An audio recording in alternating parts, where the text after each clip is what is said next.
Hi, simple cooking ರೆಸಿಪಿಗೆ ಸ್ವಾಗತ. ನಾನು ಇವತ್ತು ಮಾಡ್ತಿರುವಂತಹ ರೆಸಿಪಿ ಚಿಕನ್ ಕರಿ. ಹೇಗೆ ಇದನ್ನ ಸಿಂಪಲಾಗಿ ಮಾಡ್ಕೊಳ್ಬೋದು ಅಂತ ಹೇಳ್ತಾ ಇದ್ದೀನಿ. ಒಂದು ಈರುಳ್ಳಿನ ಈ ಸೈಜ್ ಕಟ್ ಮಾಡಿ ಇಟ್ಕೊಂಡಿದ್ದೀನಿ. ಮತ್ತು ಒಂದು ಟೊಮೊಟೊನ ಚಿಕ್ಕದಾಗಿ ಕಟ್ ಮಾಡಿ ಇಟ್ಕೊಂಡಿದ್ದೀನಿ. ಸ್ವಲ್ಪ ಶುಂಠಿ ಬೆಳ್ಳುಳ್ಳಿ ಪೇಸ್ಟ್ ಮತ್ತು ಸ್ವಲ್ಪ ಕರಿಬೇವು, 2-3 ಹಸಿಮೆಣಸಿನ್ಕಾಯಿ, 1.5 ಸ್ಪೂನಷ್ಟು ಅಚ್ಕಾರದ ಪುಡಿ, 1/4 ಟೀ ಸ್ಪೂನಷ್ಟು ಅರಿಶಿಣದ ಪುಡಿ ಮತ್ತು 2 ಸ್ಪೂನಷ್ಟು ಧನಿಯದ ಪುಡಿ, 2 ಏಲಕ್ಕಿ, 1 ಲವಂಗ ಮತ್ತು 1 ಚಕ್ಕೆ, ಅರ್ಧ kg ಚಿಕನ್. ಈಗ ನಾನು ಒಂದು ಕುಕ್ಕರ್ ಇಟ್ಕೊಳ್ತಾ ಇದ್ದೀನಿ. ಕುಕ್ಕರ್ಗೆ 2 ಸ್ಪೂನಷ್ಟು ಆಯಿಲ್ ಹಾಕೊಳ್ತಾ ಇದ್ದೀನಿ. ಎಣ್ಣೆ ಕಾದ ನಂತರ ನಾನು ಇದಕ್ಕೆ ಒಂದು ಅರ್ಧ ಕಟ್ ಮಾಡಿರೋ ಈರುಳ್ಳಿ ಹಾಕೊಳ್ತಾ ಇದ್ದೀನಿ. ಈರುಳ್ಳಿ ಫ್ರೈ ಆದ ನಂತರ ನಾನು ಇದಕ್ಕೆ ಅರ್ಧ ಟೀ ಸ್ಪೂನಷ್ಟು ಅರಿಶಿನ ಹಾಕೊಳ್ತಾ ಇದ್ದೀನಿ. ನಂತರ ನಾನು ಇದಕ್ಕೆ ಅರ್ಧ kg ಚಿಕನ್ನ ಆ್ಯಡ್ ಮಾಡ್ಕೊಳ್ತಾ ಇದ್ದೀನಿ.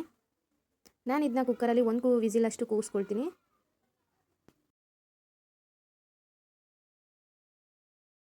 ರುಚಿಗೆ ತಕ್ಕಷ್ಟು ಉಪ್ಪು. ಈಗ ಬರೀ ಚಿಕನ್ಗಾಗೋಷ್ಟು ಉಪ್ಪು ಹಾಕೊಳ್ತಾ ಇದ್ದೀನಿ. ಆಮೇಲೆ ಬೇಕಾದರೆ ನೋಡ್ಕೊಂಡು ಹಾಕ್ಕೊಳ್ಬೋದು.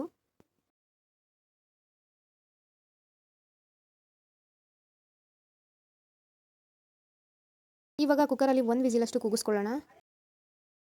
ಕುಕ್ಕರ್ ಕೂಗಷ್ಟರಲ್ಲಿ ನಾವು ಒಂದು ಒಗ್ಗರಣೆ ರೆಡಿ ಮಾಡ್ಕೊಳ್ಳೋಣ. ನಾನೀಗ ಒಂದು ಪ್ಯಾನ್ ತೊಗೊಂಡಿದ್ದೀನಿ. ಆ ಪ್ಯಾನ್ಗೆ 2-3 ಸ್ಪೂನಷ್ಟು ಆಯಿಲ್ ಹಾಕೊಳ್ತಾ ಇದ್ದೀನಿ. ನಂತರ 2 ಏಲಕ್ಕಿ ಮತ್ತು 1 ಚಕ್ಕೆ, 2 ಲವಂಗ ಹಾಕೊಳ್ತಾ ಇದ್ದೀನಿ. ಸ್ವಲ್ಪ ಕರಿಬೇವು, 2-3 ಹಸಿಮೆಣಸಿನ್ಕಾಯಿ. ಕರಿಬೇವು ಮತ್ತು ಹಸಿಮೆಣಸಿನ್ಕಾಯಿ ಎಣ್ಣೆಲಿ ಚೆನ್ನಾಗಿ ಫ್ರೈ ಆದಮೇಲೆ ನಾನು ಇದಕ್ಕೆ 1 ಈರುಳ್ಳಿನ ಆ್ಯಡ್ ಮಾಡ್ಕೊಳ್ತಾ ಇದ್ದೀನಿ. ಈರುಳ್ಳಿ ಕೂಡ ಎಣ್ಣೆಲಿ ಚೆನ್ನಾಗಿ ಫ್ರೈ ಆಗಬೇಕು. ಇವಾಗ ನಾನು ಇದಕ್ಕೆ ಹೆಚ್ಚಿಟ್ಕೊಂಡಿರುವಂಥ 1 ಟೊಮೊಟೊನ ಆ್ಯಡ್ ಮಾಡ್ಕೊಳ್ತಾ ಇದ್ದೀನಿ. ಟೊಮೊಟೊ ಕೂಡ ಎಣ್ಣೆಲಿ ಚೆನ್ನಾಗಿ ಈ ಥರ ಫ್ರೈ ಆಗಬೇಕು. ನಂತರ ನಾನು ಇದಕ್ಕೆ 1 ಸ್ಪೂನಷ್ಟು ಶುಂಠಿ ಬೆಳ್ಳುಳ್ಳಿ ಪೇಸ್ಟ್ ಹಾಕೊಳ್ತಾ ಇದ್ದೀನಿ.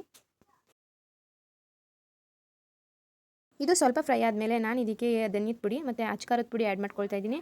ಇದನ್ನು ಕೂಡ ಚೆನ್ನಾಗಿ ಫ್ರೈ ಮಾಡ್ಕೊಳ್ತಾ ಇದ್ದೀನಿ. ನಂತರ ನಾನು ಇದಕ್ಕೆ ಅರ್ಧ kg ಬೇಯಿಸ್ಕೊಂಡಿರೋ ಚಿಕನ್ನ ಆ್ಯಡ್ ಮಾಡ್ಕೊಳ್ತಾ ಇದ್ದೀನಿ. ಆ್ಯಡ್ ಮಾಡಿಕೊಂಡು ಇದನ್ನ ಚೆನ್ನಾಗಿ ಮಿಕ್ಸ್ ಮಾಡ್ಕೊಳ್ಬೇಕು. ಮತ್ತು ಹಾಗೆ ಒಂದು 5 ನಿಮಿಷ ಎಣ್ಣೆಲಿ ಫ್ರೈ ಆಗಬೇಕು.